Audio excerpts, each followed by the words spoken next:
Tonight, the search is over in a way nobody wanted. The body of a missing 33-year-old man has been found in South Haven in the water. Lake South Haven Area Emergency Services says Anthony Diehl went into Lake Michigan to save a 7-year-old boy last night. The little boy made it to shore before he died. Tonight, News Channel 3's Allie Jenner-John joins us live in South Haven to tell us what conditions look like before the tragedy and how beachgoers are responding out there tonight. Allie.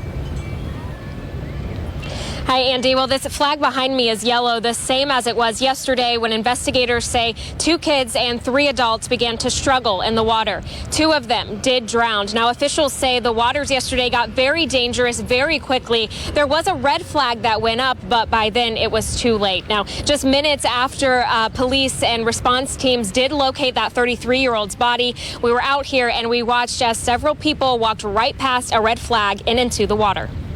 South Haven and Van Buren County first responders pack up after a 2-day search ends with the recovery of 33-year-old Anthony Diehl. Investigators say Diehl entered rough waters attempting to rescue a 7-year-old. A little after 1 o'clock, our dive teams, Allegan dive team, Van Buren, Shays dive teams were able to recover a body. And so we have ceased our search efforts at this point. Police say Diehl was recovered 50 yards west of the South Pier, about 18 hours after he went under. The boy he attempted to rescue died last night at Bronson Hospital in South Haven. There was yellow flag conditions when they entered the water. We did have a red flag posted near the pier because it's the way the waves come up toward the pier, they'll make a structural current, and it just gets very tumultuous right there. For years, there's been an unsuccessful push to get lifeguards out on the beach. City officials tell me today they've taken steps to make the beach safer, like this ordinance that threatens a fine to people who jump off the pier or swim in the water when the beach is closed.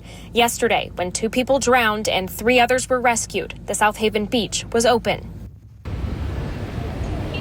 Now, I mentioned this yellow flag behind me, and it was red for most of the day. Under both conditions, we watched people jump off the pier and run into the water. Now, both the 7 and 33-year-old who died were visiting from out of state.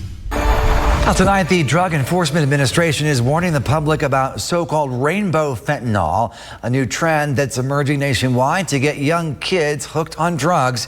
The pills and powders come in bright colors like these, also different shapes and sizes. They all could contain fentanyl, just a few granules of which could kill you.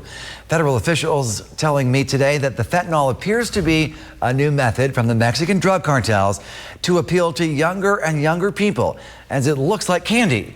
This month alone, law enforcement has seized rainbow fentanyl in 18 states, and that does include Michigan. One pill can't kill, and we have seen that in many instances where it's not just children, it's young adults, it's adults, who are ODing the first time they ingest fentanyl. What is the DEA doing to keep these out of the country or to intercept them before they end up in our schools? Targeting the hierarchy also in Mexico, just trying to hold these people accountable. And research shows that fentanyl is the deadliest drug threat facing the United States right now. More than 107,000 people nationwide died of drug overdoses in 2021. And 66% of those were related to synthetic opioids like fentanyl. The DEA recommends all parents talk with their kids about the grave danger posed by these innocent-looking colored pills. The video here shows productions behind the scenes at Reckitt's Mead Johnson and Company plant in Zeeland. Officials say the nearly 500 employees working here are operating around the clock. They're taking on extra shifts, working weekends, and racking up overtime to ramp up baby formula production. The work being done in Zeeland is critical, and it comes months after Abbott Nutrition's largest U.S. baby formula factory shut down. The Zeeland location makes popular formula brands like Enfamil.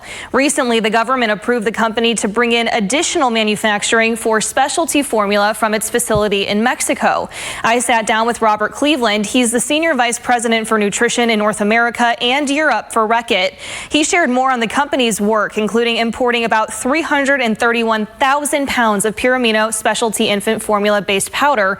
It's one of several specialty products the company makes. And one of the most important of those is our brand Pure Amino, which is an amino acid formula. These are for children with severe food allergies.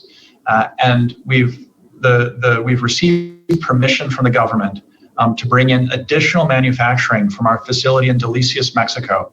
That product will begin its manufacturing journey there, but ultimately will end at Zeeland, where it will be finished, packed, and quality checked.